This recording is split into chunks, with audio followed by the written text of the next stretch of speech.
Bom dia, Pai. Bom dia, Filho. Bom dia, Espírito Santo. Bom dia, povo abençoado por Deus. Que a paz e a graça do Senhor Jesus esteja com todos nesta manhã abençoada de quarta-feira. Esse é o dia que o Senhor preparou para nós. Que nós venhamos regozijar no Senhor e na força do seu poder. Amém? Gratidão a Deus por tudo, pelo que Ele tem feito e vai fazer em nossas vidas. Neste dia de hoje, que Ele seja o nosso guia, o nosso guarda, porque a palavra do Senhor diz que Ele é o guarda fiel do seu povo. Então nós fomos criados para adorar Ele e agradecer. Temos mais para agradecer do que a pedir, né? Já agradeceu a Deus hoje por você ter dormido, acordado, por você estar aí com fôlego de vida? Vamos agradecer, né? Amém? E vamos meditar na palavra do Senhor hoje, o pãozinho diário, que se encontra no livro de segundo livro de Crônicas, 34, os versículos são do 29 ao 31, né? A continuação do reinado aqui de Josias.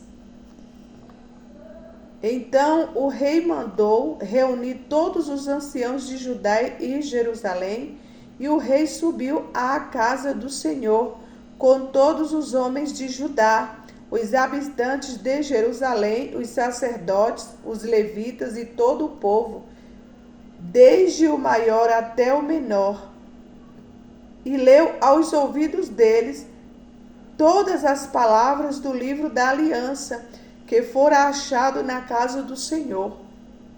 E pôs-se o rei em pé em seu lugar, e fez aliança perante o Senhor, para seguirem ao Senhor e para guardar os seus mandamentos, os seus testemunhos e os seus estatutos, com todo o seu coração e com toda a sua alma, cumprindo as palavras da aliança que estão escritas naquele livro.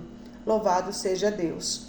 Hoje, né, aqui está a história, né, de quando o Josias se tornou rei, né, só que ele se tornou rei, né. Outro dia eu fiz um pão diário que falava sobre isso, né, que Josias se tornou rei quando ele ainda era novo, né? Só que aí ele tinha um mais velho, né? Um ancião que direcionava no que ele tinha que fazer. Só que 18 anos depois ele começou a tomar as atitudes, né? Já estava maior, ele começou a assumir o reinado dele, e ali o templo estava vivendo um tempo de deteriorização.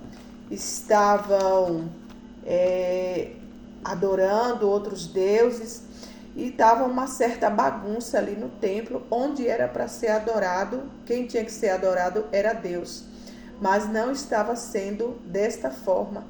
Porém, né, tinha o livro, né, dos mandamentos. Hoje é a Bíblia, nós chamamos de Bíblia, mas antes era o livro. Só que esconderam este livro, muito bem escondido, para que ninguém tivesse acesso aos mandamentos do Senhor. Mas um dia esse livro foi achado, né? E ali, né, então o rei mandou reunir todos os anciãos ali de Judá e de Jerusalém, para que aquele livro fosse lido ali aos ouvidos, se chegasse ao conhecimento de todos. Aleluia. Para que todos viessem ter o conhecimento da verdade. Louvado seja Deus, né? E para que a gente compreenda melhor, né, eu vou ler aqui. Lemos sobre a descoberta de outros tesouros perdidos. Josias começou a restaurar o templo, né, em Jerusalém, 18 anos depois do seu reinado como rei de Judá. Durante esse processo, o sacerdote Ilquias encontrou o livro da lei no templo. O livro da lei continha primeiros 5 livros do Antigo Testamento e provavelmente tinha sido escondido desde décadas antes para mantê-lo salvo dos exércitos invasores. Com o templo, ele havia sido simplesmente esquecido. Olha aí, ele ficou tanto tempo escondido que ele foi esquecido pelas pessoas. E ali as pessoas começaram a bagunçar, fazer tudo errado. Aleluia, mas não tem nada encoberto que não venha à tona. Porque o Espírito de Deus, ele é aquele que revela o que está em oculto e escondido. E uma hora, vem à tona. E é assim nos dias de hoje. Quando o rei Josias foi informado sobre essas descobertas, percebeu a importância de tal achado. Josias reuniu todo o povo, leu o livro da lei por completo para que todos pudessem comprometer a guardar tudo o que estava escrito nele. Tá vendo? Aqui falando que ele leu para que todos se comprometessem, a guardar as leis, porque Deus, ele mandou Moisés escrever tudo ali, tinha a tábua da lei, tinha um livro escrito. Só que as pessoas realmente, quando querem bagunçar, hoje não é diferente. Eles escondem a verdade. Não prega realmente o que está escrito na palavra de Deus, aonde todos têm que ter acesso. Porque geralmente tem pessoas que não leem, eles querem ouvir alguém falar. E se ele tem uma referência de alguém e aquele alguém não está pregando a verdade, ele vai começar a acreditar nas mentiras que está sendo pregada, O livro de Deus continua a ter suma importância para a nossa vida hoje. Nós temos a maravilhosa bênção de ter acesso a todos os 66 livros da Bíblia, Um tesouro de valor infinito. Louvado seja Deus. Então, a Bíblia é um tesouro valioso, porque aqui na Bíblia tem 66 livros e todos eles têm a palavra da verdade, de como Deus quer que nós façamos, de como Deus quer que nós venhamos nos comportar.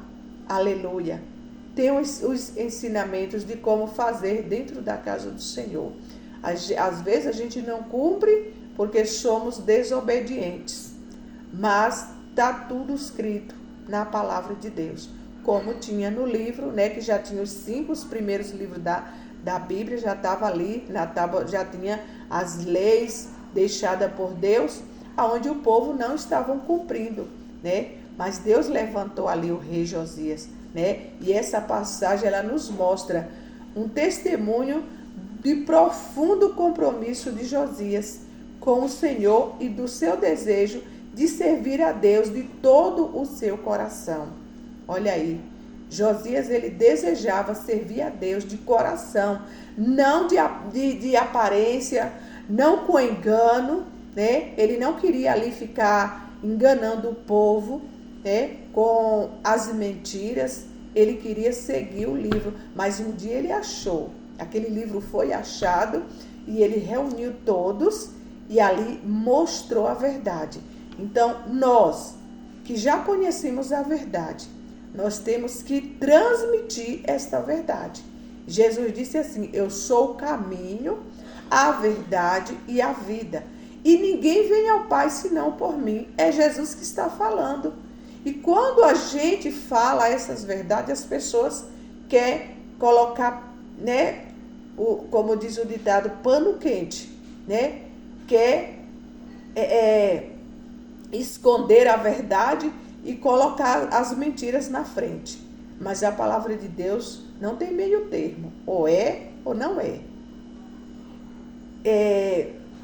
como ele queria servir a Deus de todo o coração, ele e as escrituras que Ilquias encontrou, foi Ilquias, né? O sacerdote Ilquias que achou esse livro, né? Ele encontrou e ele tomou atitudes fortes para seguir a vontade de Deus. Olha aí, quem Deus escolhe para ministrar a palavra dele, tem que ter coragem, tem que ter atitude, né? Porque sem coragem, sem atitude, a gente não consegue chegar a lugar nenhum. Porque se nós for dar vazão à nossa carne, né? Como dizia um saudoso pastor que eu conheci, ele dizia que o maior inimigo não é o diabo. Porque o diabo, se a gente expulsar ele em nome de Jesus, ele tem que sair. Mas o maior inimigo, nosso maior inimigo é a nossa carne. Porque ela é cheia de vontades. E as vontades são vontades que não estão, muitas das vezes, nos planos de Deus. Não está nos projetos de Deus. É a vontade do ser humano. Porque Deus, quando criou o homem, ele deu o livre-arbítrio para ele escolher o que ele quer. E a gente usa desse livre-arbítrio para fazer tudo que Deus não se agrada. Dificilmente a nossa carne querer fazer algo que vai agradar. A gente vai, né, faz uma coisa, hoje a gente está bem, né, se espremer sai óleo. Amanhã a gente já está tão vazio que não tem mais vontade de fazer aquilo que Deus quer que a gente faça. Então tem que ter atitude, coragem, né, ânimo, muita força para poder estar fazendo a vontade de Deus. Porque a palavra do Senhor diz que o reino dos céus ele é tomado à força. Por quê? Porque a gente tem que se esforçar. Não é que a gente vai brigar com a força do braço, né, da carne, mas sim se esforçar, né, ter bom ânimo. Jesus disse, no mundo vocês tereis aflições, mas tenha bom ânimo, eu venci o mundo. Então isso nos dá exemplo de que se Jesus venceu com os esforços, e nós vamos vencer também, nós vamos chegar lá, aleluia, mas com a verdade, né? E para seguir a vontade de Deus, Josias fez uma reforma religiosa, né? E volta à fidelidade ao Senhor. Ele teve que fazer uma reforma. E tudo que está errado, tem que alguém chegar de coragem e fazer uma reforma, né, de verdade, né, que havia sido negligenciada. Ali estava sendo negligenciada a verdade. Durante a monarquia de Judá, houve uma monarquia e tudo foi mudado, né? A monarquia de Judá dessa forma. Josias restaura a adoração a Deus do povo de Judá e traz a paz e a unidade para o seu reino. Oh, glória a Deus! Ainda existe homens e mulheres de coragem, de verdade, que pregam a verdade, sem meio termo, né? E o exemplo de Josias é uma inspiração para todos aqueles que procuram seguir a Deus com todo o seu coração. É para nós, exemplo para nós. E nós devemos ler as Escrituras, conhecer os momentos de Deus e servi-los, né? Conhecer os mandamentos de Deus e servi-lo com toda a nossa força, né? Temos que seguir a Deus, servir a Ele com toda a nossa força. Aleluia. Nos entregar por inteiro. Amém? Vamos orar e agradecer ao Senhor. Pai Celestial, obrigado, Senhor, por esta palavra. Nos ajuda, Pai, a usufruir dos preciosos tesouros que a Tua palavra contém. Amém. Glória a Deus. Obrigado. Que Deus abençoe a vida de cada um.